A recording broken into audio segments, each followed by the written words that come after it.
Have your attention. Commander of Lake Henry Legion, I'm Paul Orbeck. Welcome to our school. It's overwhelming to see and be with all you. I'm blind, but I really appreciate everybody here.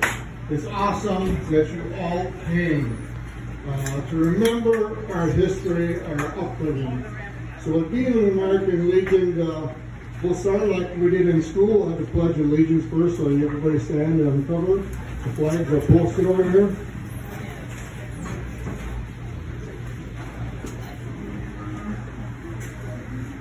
I pledge allegiance to the flag of the United States of America and to the republic for which it stands, one nation, under God, indivisible, with liberty and justice for all. Thank you.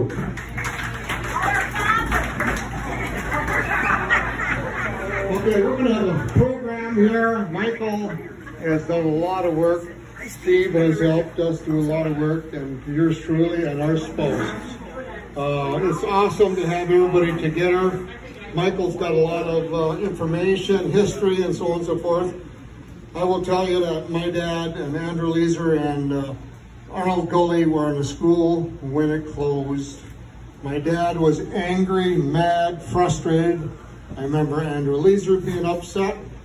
And they went and took a look inventory at what was the rafters and stuff. They were going to demolish the building and sell the lumber and give the land back to Roman Leeser family, because they didn't want the hippies to come in here and destroy this thing.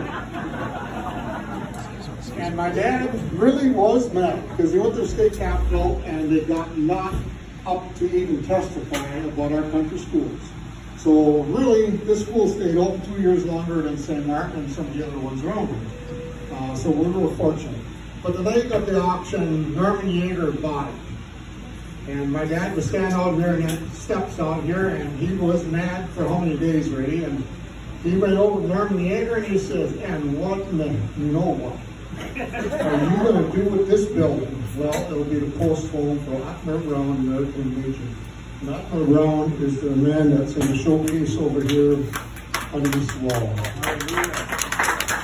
So, I am very pleased. I've been commander for 2 years earlier before this chunk was added on.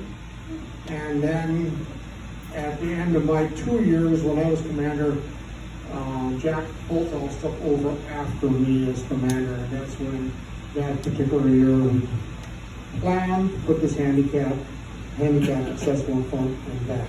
So the original school from that post over there where the booths are to the wall over here, that was the original school. That's just so where the booths are over there was a closet in that corner over there. The front door was in that corner right there. And there's a little doorway that came into school with a refrigerator, and the teacher's desk was over here and tables. And beyond that was the 2 bathrooms and a cloakroom. So that was the original school of our importance. So the American Legion, for a while, we struggled to keep this thing going. Times got tough for a while, but this commander was mad. I'll tell you, I lost my word of speech one night and said we need to pick ourselves up and go together and fix this place up. And with that said, Alvin Fishbuck was the start of it. He came and gave us money.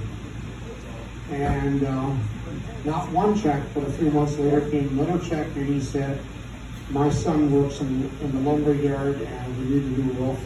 Give him the opportunity to go ahead with the purchase price of steel." And the price came way down, and Legion meeting that night, I had 3 people that were going to help us on October 3rd put a roof on the building. Well, guess what? On October 3rd, that Saturday came, 43 people came in. And by 3 o'clock, the roof was on. Rich made lunch, and he ended up going to Painesville 3 times.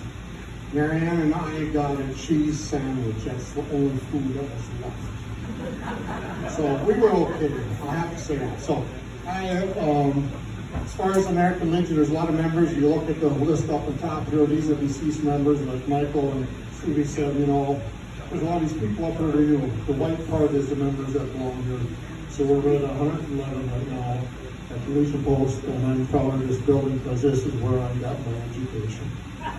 I really am. I mean that seriously.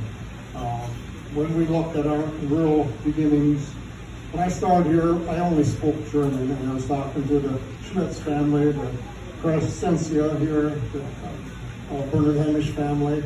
A lot of us were just strong German, and you know, it was our beginning. We got our education. So I will let Michael take over this here because he's got films and we got food coming, and there's pop and water and beer, I think.